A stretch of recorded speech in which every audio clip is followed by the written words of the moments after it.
I got the news, a phone call one evening that no parent wants to hear, and that was that my son was murdered. I went to the scene of the crime where he was murdered, and I looked around, and I didn't see fanfare, and I didn't see lights, and I felt there was something wrong with that picture. Everybody wants the American dream of a family, house, kids, dog, and whatnot. Once my ex-husband became abusive, I felt like I had nowhere to go to find safety. The worst case scenario is definitely a coffin.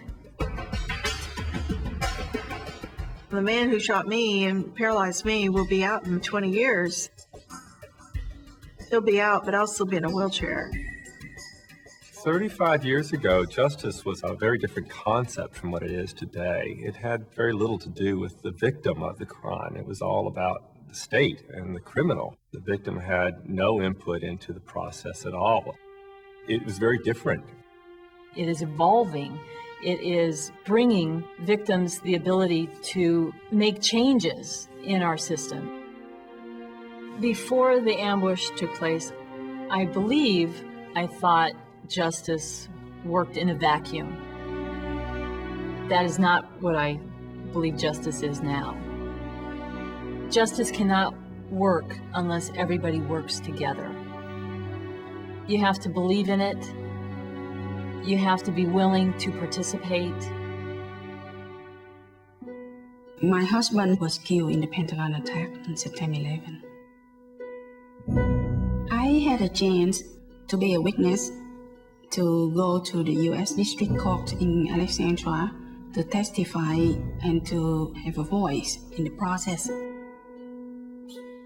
9/11 family members, we suffer every single day, every single hour in our life. And I just want them to understand.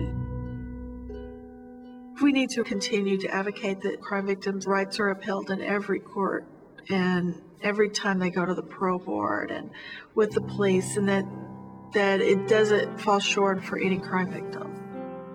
So that you know that what happened to you is not just left on the side at the crime scene. I think a lot of people think, that justice is retribution. I don't think that is really what justice is about. Justice is about being able to go to sleep at night. Justice means faith that I can do something, that my voice matters. Justice must be equal, and justice for crime victims should be at the head of the table. It took me 30 years to find my voice. I had never met another victim of sexual assault until I spoke out. And then I found out they were all around me. So I'm their voice now. I'm their voice. I get to talk for them, until they can find their own one day. I tell my story so that I can help save lives in hopes that we can at least make progress to ending domestic violence. I don't want to see families go through what me and my family have gone through. And it takes a community working in concert together to solve the problems. 1 month after September 11, I went to the Pentagon to attend a ceremony. At that time, when I hold the flag and I wave the American flag, I feel that the first time I'm very close, and I'm very proud to say I am American. Indivisible, with liberty and justice for all. We as American citizens have such a responsibility and such power.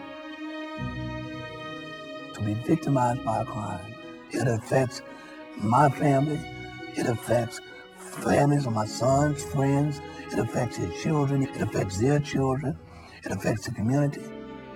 So there's a ripple effect that goes to the nth degree with just one crime victim. And we must have justice for all in this country right now.